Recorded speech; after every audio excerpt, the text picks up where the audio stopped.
Hamas के साथ जारी जंग के बीच अब इजराइल ने ऐसा कदम उठाया कि पूरी दुनिया ही देखती रह गई। इजराइल का ये कदम था हमास चीफ का खात्मा। इजराइल ने फुल प्रूफ प्लान के साथ ईरान में घुसकर हमास चीफ इस्माइल हानिया को खत्म कर दिया। इजराइल के इस हमले के बाद दुनिया भर में हड़कंप मचा हुआ है।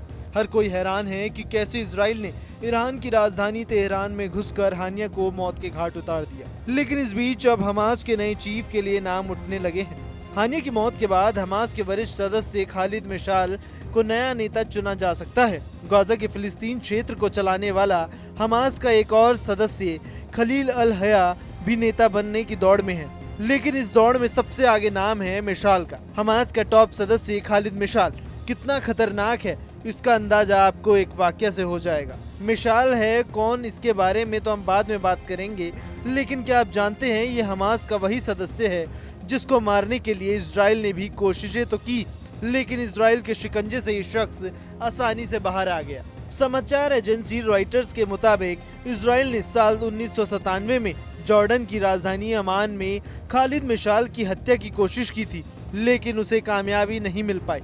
इजरायली एजेंट्स उन्हें जहर का इंजेक्शन देकर आए थे, मगर उनकी जान बच गई। इसके बाद दुनिया भर में खालिद मिशाल चर्चा में आ गया था।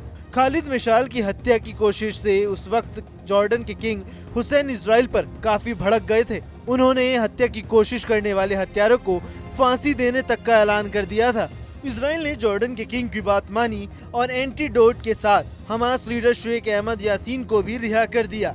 7 साल बाद गाजा में यासीन की हत्या कर दी गई थी। माना जा रहा है कि खालिद मिशाल इजराइल को लेकर कड़ा रुख अख्तियार रखने वाले शख्स हैं।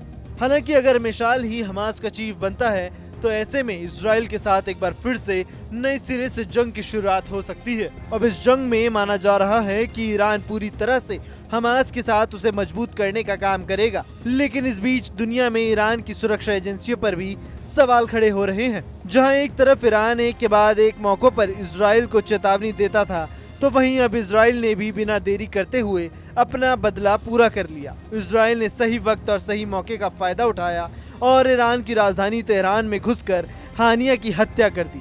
लेकिन इसके बाद अब जंग यही नहीं थमने वाली, बल्कि दुनिया भर की नजरें ईरान पर भी टिकी हुई है कि आखिरकार अब ईरान आगे क्या करने वाला है। Bureau report, news nation. News nation अब व्हाट्सएप पर खबरों के ताजा अपडेट के लिए न्यूज नेशन के इस QR कोड को स्कैन करें।